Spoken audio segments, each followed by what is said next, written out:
الحمد لله يمكن الساعة 7:30 أو 8 الصبح، والبعثة كلها الحمد لله وصلت باستثناء كابتن حسن شحاتة للتكريم طبعا سمو الشيخ محمد بن راشد، فهو اللي هيكون موجود أو يكون وصل إن شاء الله. هو على وصول، وبكرة إن شاء الله السفر بالليل. بكرة السفر بالليل إن شاء الله الساعة 12 إن شاء الله. طائرة خاصة. المفروض إن هي طائرة خاصة إن شاء الله. هي طائرة خاصة أكيد. قول لي الطائرة الخاصة كبيرة ولا صغيرة بتبقى؟ والله هو احنا تقريبا انا سمعت ان هي زي اللي احنا كنا جايين فيها امبارح وكده، معقوله يعني بالنسبه للبعثه من 40 او 50 فرد، اعتقد ان هي بتبقى كويسه، ان احنا كمان كلعيبه بنسافر في وقت النوم فبنقدر ان احنا نستريح فيها بشكل كويس. طبعا كل ما كانت كبيره كل ما كان افضل بالنسبه لنا، لان الراحه بتبقى افضل بالنسبه لنا لان التوقيت ده بيبقى وقت النوم وكده. فان شاء الله تكون طياره كويسه وان شاء الله نوصل بالسلامه ونوصل مرتاحين ان شاء الله. ان شاء الله اكيد. طب قول لي بمناسبه اللي تحبوا تسرح، مين من يعني في ناس ما بتعرفش تنام في الطياره، مين من اللعيبه عندهم قدره على النوم من التيك اوف لغايه اللاندنج؟ والله يعني اغلبيه اللعيبه، هو طبعا على حسب الوقت، يعني لما بيكون الوقت وقت النوم وقت او بالليل او احنا وقت طويل يعني اغلبيه اللعيبه امبارح كلها كانت نايمه، لان كنا جايين في توقيت كنا خارجين من هناك حوالي الساعه 5، يعني بتوقيت مصر الساعه 3 ده وقت نوم. 3 بعد نص الليل. بالظبط. نعم. فاغلبيه اللعيبه طبعا كانت مرهقه ومجهده جدا، فكله بينام في الوقت ده. لما بيكون التوقيت طبعا توقيت الظهر او العصر او كده، اعتقد ان بيبقى ما فيش مشكله، يعني كله ممكن بيقعد وكده. بيبقى صح. انا عن نفسي امبارح من قبل ما نطلع كنت نايم، واول ما وصلنا كنت تعبان جدا ونمت في الطياره. اغلبيه اللعيبه كلها كانت كده. يمكن انا سؤالي ان في بعض اللعيبه او بعض الناس ما بيعرفش، ما يجيلوش نوم في الطياره. في ناس كتير طبعا، وفي لعيبه كتير ممكن ما تعرفش تنام في الطياره، ولكن انا بالنسبه لي لا، يعني بتديها على طول. مش في كل الاوقات، بس لما بكون طبعا تعبان وكده وقت النوم بنام. بس امبارح لا، انا امبارح من قبل ما نطلع كنت اول ما دخلت على طول نمت بالظبط. كابتن احمد حسن متفائل بشكل موضوعي، متفائل بشكل موضوعي بهذه البطوله؟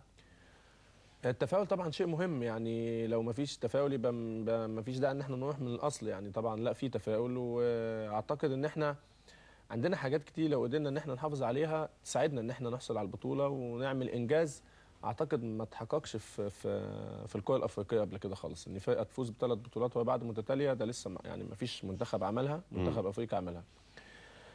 عندنا طبعا واحنا رايحين كبطل افريقيا الناس كلها بتعمل لنا حساب، الناس كلها هتبقى عامله حساب لمنتخب مصر قبل ما يلعب ايا كان المنتخب اللي احنا هنلعبه، يعني طبعا بدايه من منتخب نيجيريا اعتقد هو كمان عامل لنا حساب قوي جدا، لان هو عارف ان منتخب مصر الحمد لله يمكن مسمع بشكل كويس، اخر بطولتين احنا حاصلين عليهم. فبس ده طبعا مش هيجي الا ببذل مزيد من الجهد، وان احنا لازم جوه الملعب نبدا زي ما بدانا 2006 قدام الكاميرون، يعني مش لازم النتيجه العاليه ولكن مهم المكسب ده هيدينا دفعه معنويه كبيره جدا. فطبعا متفائل. عارف السؤال اللي جاي طبعا احنا عندنا نواقص كتير يعني.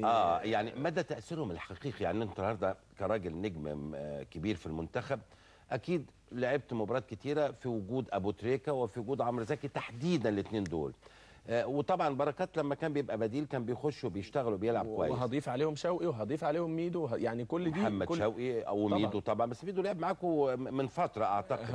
هو انا بتكلم على كل الناس دي يعني طبعا كل الناس دي ناس مهمه جدا جدا، واكيد هيكون غيابهم مؤثر جدا جدا، ولكن الناس دي لما بتكون جاهزه، يعني عم زكي لما بنتكلم عليه لما يكون جاهز وفي قوته اعتقد ان هو اضافه كبيره جدا جدا للمنتخب. طبعا طبعا اكيد ابو تريكه لا خلاف، لان احنا افتقدناه في حاجات كتير، لان في ناس وجودها حتى مش كجوه الملعب وبس، يعني وجودها ان هي بتبقى موجوده دي في حد ذاتها بتدي طمانينه للعيبه اللي معاك حتى.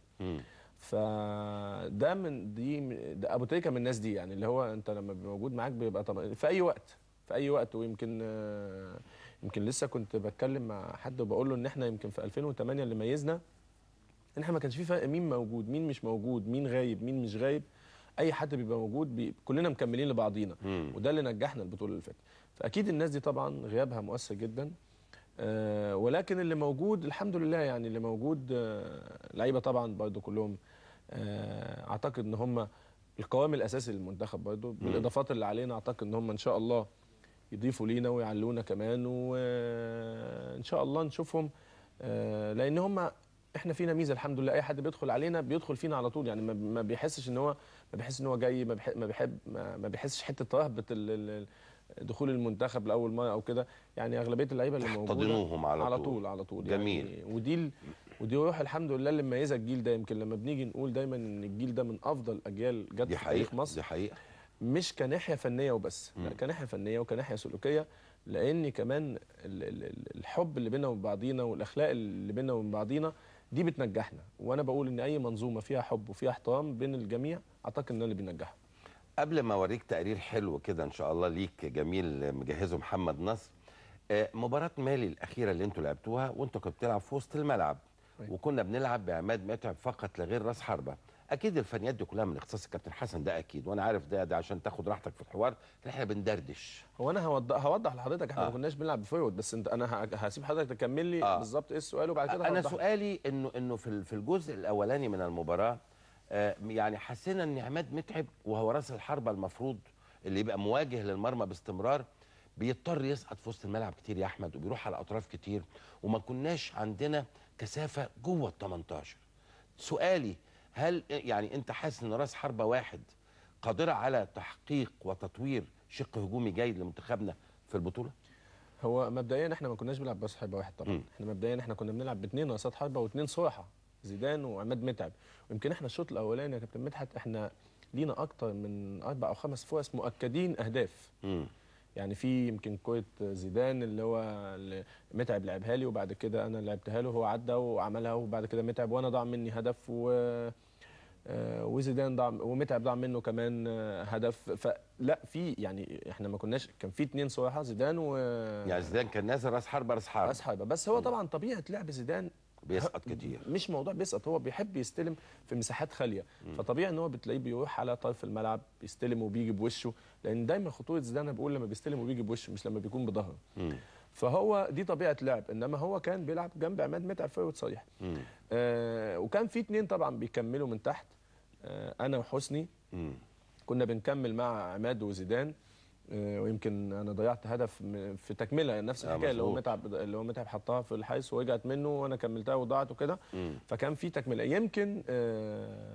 وكان في 2 في نص الملعب، وحسام غالي واحمد فتحي.